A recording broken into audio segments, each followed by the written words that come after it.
Alright, so what's up, fellas, ladies, whoever's watching? Next video, we're going to be looking at two different fuel hats for the 11 to 14, 11 to 17.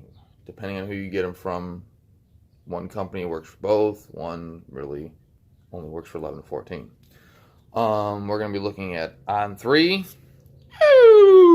garbage, and Fore Innovations, which is who I am switching to, which is literally top market for these cars and fuel systems. So right off the rip, I'm just going to say On3 sold me their fuel system. You know, I told them what I'm gunning for, and they said, oh yeah, our pumps, everything will hold. But in the long run, per Lund, and doing the math with these supposedly 342 liter per hour E85 pumps that On3 gives you, they're really not 342 liter per hour, they're like 320 liter per hours. From everything I found online, they're not really what they say they are. And I got no clue who makes them. They're On3 brand. Who knows? Their fuel hat design is okay. It looks good. I'll give them that, but does it perform good? No. It's got some issues compared to the Fore Innovations being far superior in quality, design, build, and pump adaptability. Pretty much the On3 hat only fits their pumps. You can't run whatever pumps you want in it. It won't fit in the design of their hat. You'd have to modify the hat to get it to work. I've noticed several flaws in their hat. We'll get to that. And then I'll show you the Fore hat. So I guess we'll jump into this. We have the On3 and the new Fore Innovations. So with the On3, I mean, obviously you could tell you got the feed line and the return line, 10 AN feed, 8 AN return. Same thing on this one, 10 AN feed, 8 AN return. They're just flipped differently.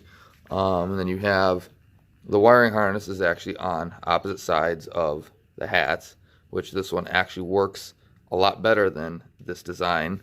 So getting into the On3 hat, you're going to see that it still has my stock floater on it, which is going to stay on the hat because there's no point in me taking it off because I won't have enough wire to reuse it because of what I had to do. So on this design, you have to wire the pumps yourself, and the issue is you're going to see a lot of JB Weld here and JB Weld tank weld in here. Per Rob at the Gearhead Automotive in Columbus, and what I found online doing research is the wires press into a fitting, which is what I did, and On3 says they're supposed to self-seal because it's using their wiring from their pumps. Well, even using thick wire for the sending unit for the float gauge that doesn't come with it, they were pressed in very tight. It was really pain to get them through the fitting, so I said, okay, well, this is going to seal. Well, as soon as we put fuel in the tank, it started pissing fuel out of the fitting. And we even sealed the threads on the fitting beforehand to make sure they were tight and they weren't going to leak. I emailed On3, sent them pictures of this, and they never responded back to it. So as far as I'm concerned, I know for a fact they had to get the email, and they decided to say F you due to other issues I had with their twin turbo kit, which we'll get into at another point. But pretty much this is what you got to do with every On3 fuel hat for the Coyote is you have to seal the wires yourself. So once you wire it, you're not getting them out. Now this is supposed to be a E85 safe coated fuel hat. Now it may be coated and it may be safe, but it's not true E85. Reason being is all of 3 pumps have to run a regular rubber fuel hose. So as well as a lot of you may know is you need to run a special hose that is E85 safe. Otherwise, E85 will eventually start breaking down regular fuel hose that comes with the hat. This pump, as you can see, straight shot looks good. You know, you go over to this pump, straight shot looks good, but then you go over to this third pump, and it is really a piss poor fitment. It's off angled. It's definitely not straight. It's kind of a piss poor fitment if you ask me. And then you have to figure out the height of these pumps. So you got to play with it in the tanks, take measurements, which I was able to get from Gearheads, to figure out where to set these pumps inside this. There is an O-ring in this that holds these pumps. And then pretty much the only thing that holds them from falling up or down are these rubber hoses that hold the pumps in, that flow the fuel. And it's kind of a really just shitty design. And then the other issue is the return style on this. So you have, this is a return, comes down into a pipe, and then there's supposed to be a fitting here that comes out to about right here, and it blows the fuel back into the tank. Well, the problem is the way they designed this hat with putting the floater on, putting this on, and then attempting to get the piss poor location for the crossover tube for the tank, which this is a completely wrong and utterly stupid design that they did. It is a real pain to get the hat in with this fitting in. Everything I found online, you have to put this fitting in for the return after the hat is pretty much in the tank, and you got to contortionist your fingers to get it in there. The other thing I noticed is it does have a bolt that's threaded in because they have to drill this piece of aluminum, you know, for this. So this tube, if you'll see, there is a gap right here. Well, this tube moves up and down, and that was tight when I did this install. So there's a set screw right here. So over 650 miles of using this set screw came loose, and the pressure from the return pushed this tube up. So not only, instead of the fuel not just coming out of this hole, it was pissing out of here, returning back to the tank. So that's just a terrible design in itself. So the main thing is right here is this can create a big problem, and if you're not careful, you will break your crossover tube putting it on this hat. The OEM location for this is at the bottom, sticking out horizontal.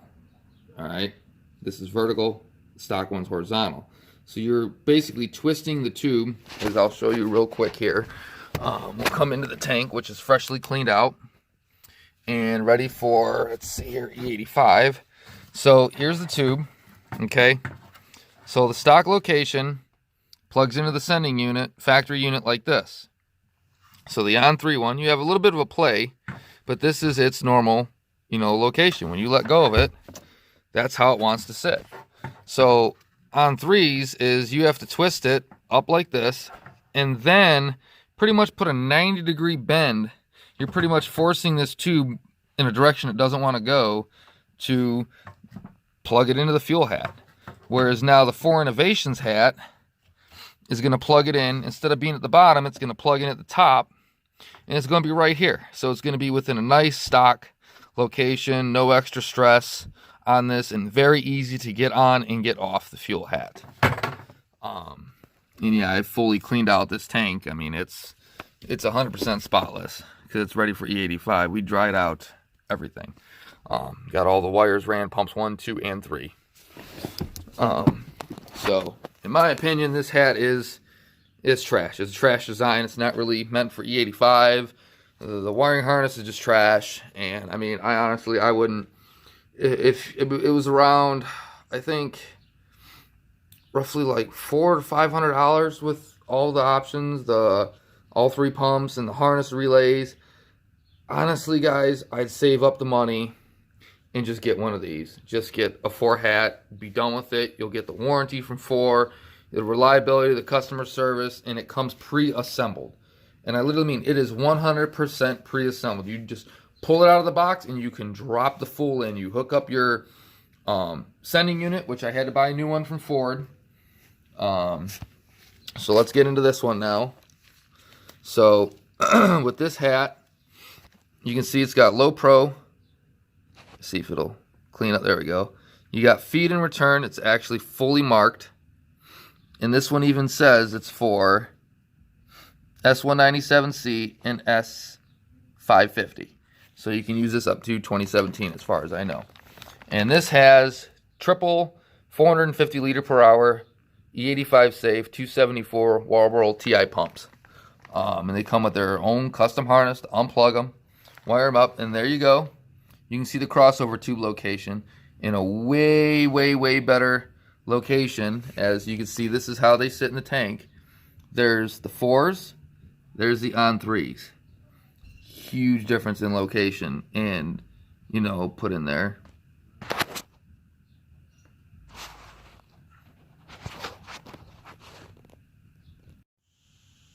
Okay, where were we? I had a phone call I had to take. Sorry about that. All right, so back to the fore hat now.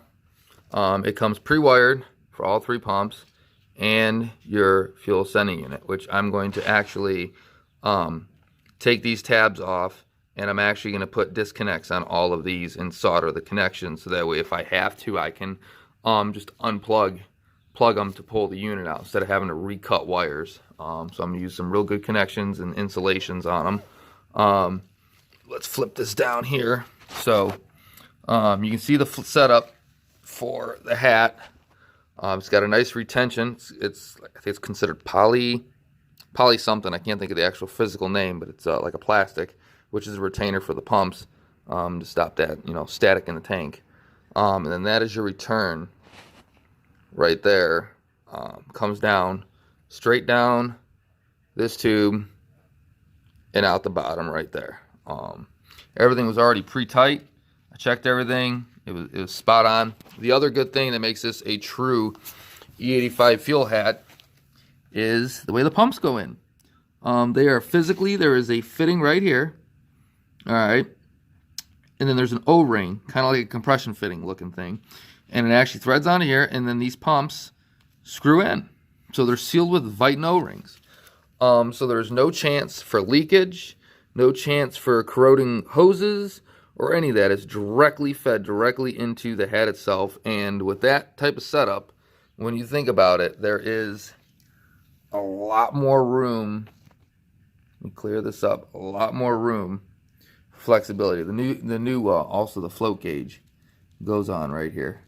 So it's got a way better, you know, setup for the factory float gauge to wire into there. And then as well, it has connectors to take it on and off inside the tank. But it is fully sealed, 100%.